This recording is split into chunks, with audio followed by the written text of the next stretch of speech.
So although I've been at the museum, often public speaking for nearly 15 years, the hardest part is always that transition from an introduction that feels like they can't be talking about me, that's someone else, to then sort of being on. And I even brought my little cards because I always worry that I'll forget something that I wanted to make sure to say. But the nice thing about an audience together this size is that I'm hoping after you listen to me for just a few minutes, then we can talk with Peg and have more informal conversations together and really spend time looking at the work. I am just honored to have been asked by Karin and her staff and friends to talk with you today and just share some very brief remarks on the occasion of this show of Mark Clarke's work. Because I do work with our Pacific Northwest collection so closely at the museum, I'm frequently, of course, thinking about this land we're on, and I have to start by acknowledging that this land we're gathered on is Kalapuya Illihi, the traditional indigenous homelands of the Kalapuya people, who were forcibly removed from the Willamette Valley due to government treaties in the 1850s, and whose descendants now are primarily citizens of the Confederate tribes of Grand Ronde and Confederate tribes of Siletz Indians.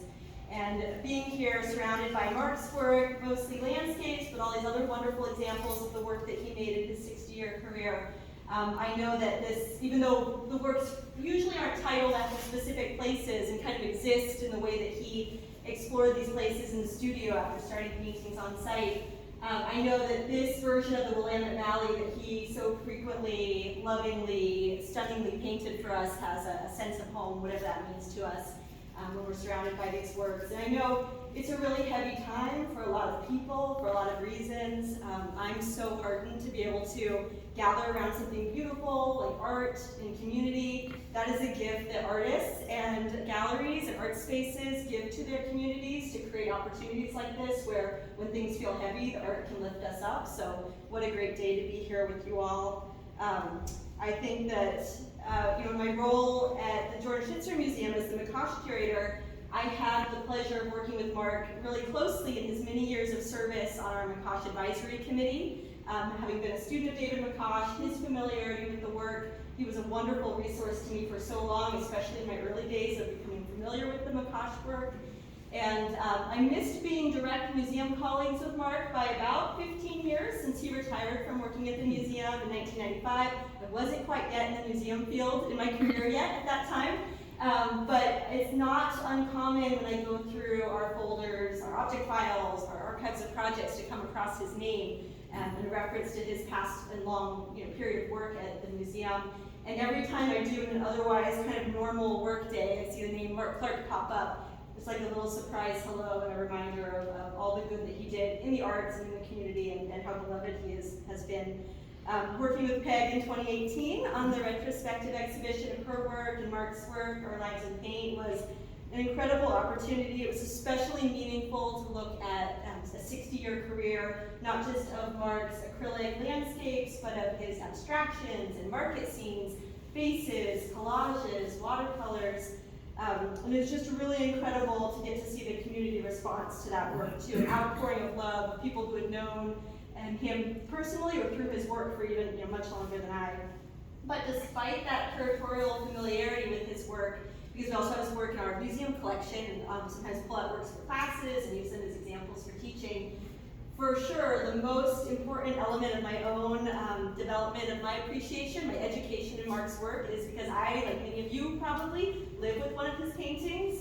So in my home I have a really big, a really grand canvas with a grove of trees, this beautiful yellow stripe that divides dark, lush foreground and this hazy background.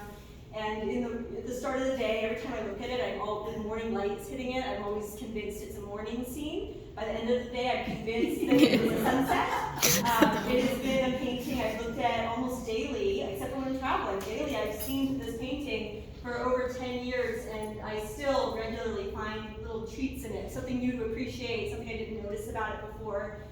It's been my view for morning coffee before I'm rushing to work or rushing to drop kids off at school. It's been the backdrop for family activities in our living room. It's been a mirror to the changing Oregon seasons.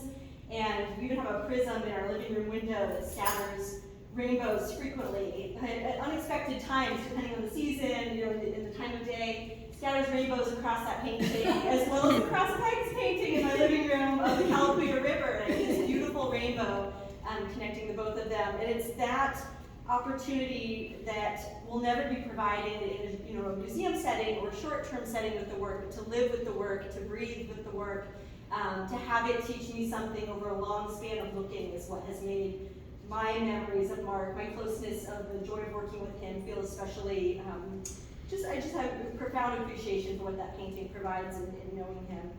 In Sylvie's lovely essay, she talks about the atmospheric quality that I'm trying to describe when recreating my living room for you all, noting how masterful Mark was with a limited palette and his muted earth tones.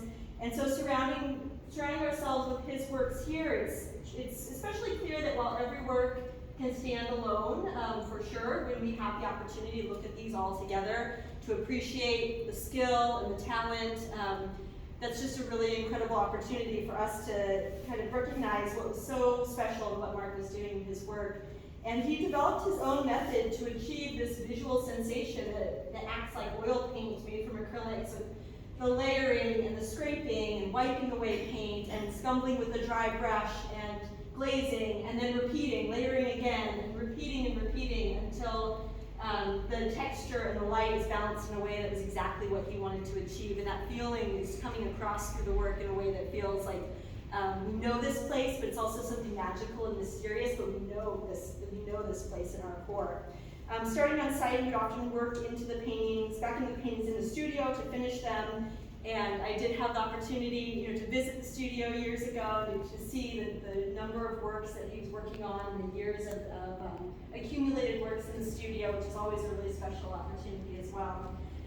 So looking at how he composed his landscapes compared to the examples of how he composed his collages and some of the other works in this space, really shows a continuity across format and media that truly brings together an artist's body of work in a way we can appreciate the range of his skill. The color and shape relationships are perfectly balanced and give us a peek into how I feel he approached composition building as something playful, something experimental, but grounded in his mastery of the way he was working.